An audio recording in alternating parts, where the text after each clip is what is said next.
Greetings, people of the internet. Lachlan here, back with another video. Today, I'd like to talk to you a little bit about freedom of expression and why it matters. A few years ago, I contributed to a popular website which focused on issues of disability and living with it. Now, I have always been a writer, and so when the opportunity came up to contribute regularly to a site which focused on issues of central importance to my life, I really enjoyed it. And I got to learn a lot more from other people who contributed articles about their own disabilities from around the world. However, after a few months, the site was taken under new management and it began to change. Where once its content had mostly been about real disability issues and the practicality of living with a disability, the articles began to switch their focus towards language policing and what was offensive. One example of this is when a concerted effort was begun to ban the word retard and retarded from common usage on the grounds that it was offensive. Now, I have a history with the word retard, and I've been called it several times throughout the course of my life, usually by mean-spirited kids just trying to get a rise out of me. And while I agree that it is often used incorrectly, the word retard does have a proper medical connotation, and I believe it to be very irresponsible to simply take words out of common usage simply because you might find it offensive. Another example is when a push was made to convince people to stop using the phrase committed suicide and instead say died by suicide. The argument here being that to say committed suicide somehow implied guilt on the part of the dead person that they did not deserve.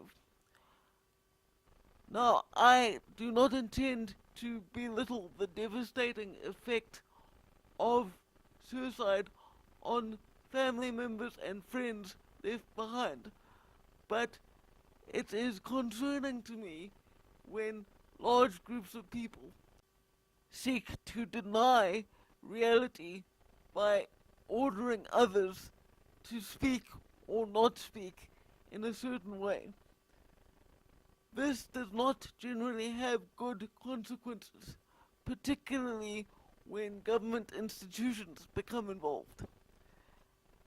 I mentioned in the video I made about Count Dankula's conviction for hate speech that South Africa, unlike America, does not have absolute freedom of speech defended by its constitution. Under South African law, what we have is freedom of expression, except that that freedom of expression is limited as soon as it is deemed to have injured the dignity of another party.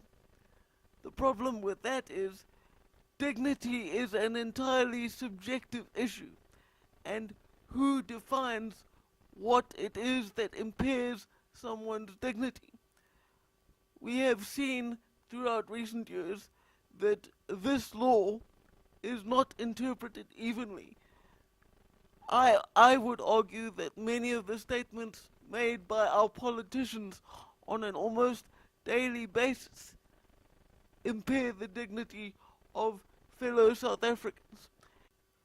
But the fact is that in this country, if you are considered to be one of the political elite, you can do and say almost anything without fear of repercussion or reprisal.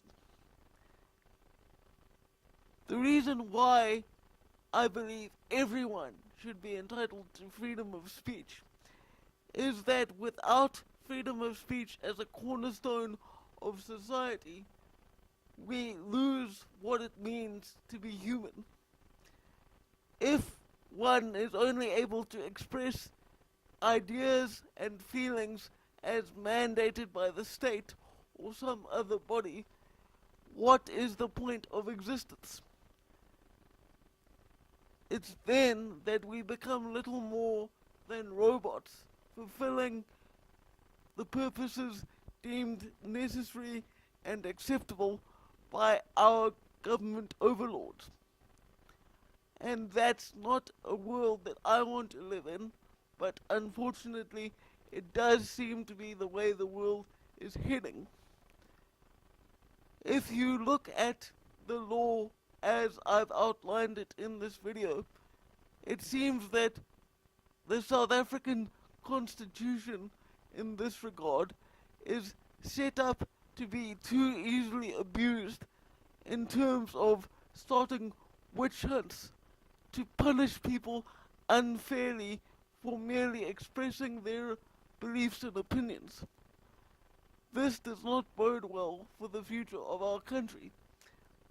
But it is not an issue that we face alone. Right now, we live in an age of social media, and yet the big social media giants such as Facebook and Twitter seem to be on an ever-growing campaign to police what is or is not acceptable to say on their platforms. Now, some people will argue that these companies are private institutions and therefore can determine whatever they do or do not want on their platforms. However, I would argue that seeing as Facebook and Twitter are used by millions of people around the world, they have a moral responsibility to stand for free speech and freedom of expression. But hey, what do I know?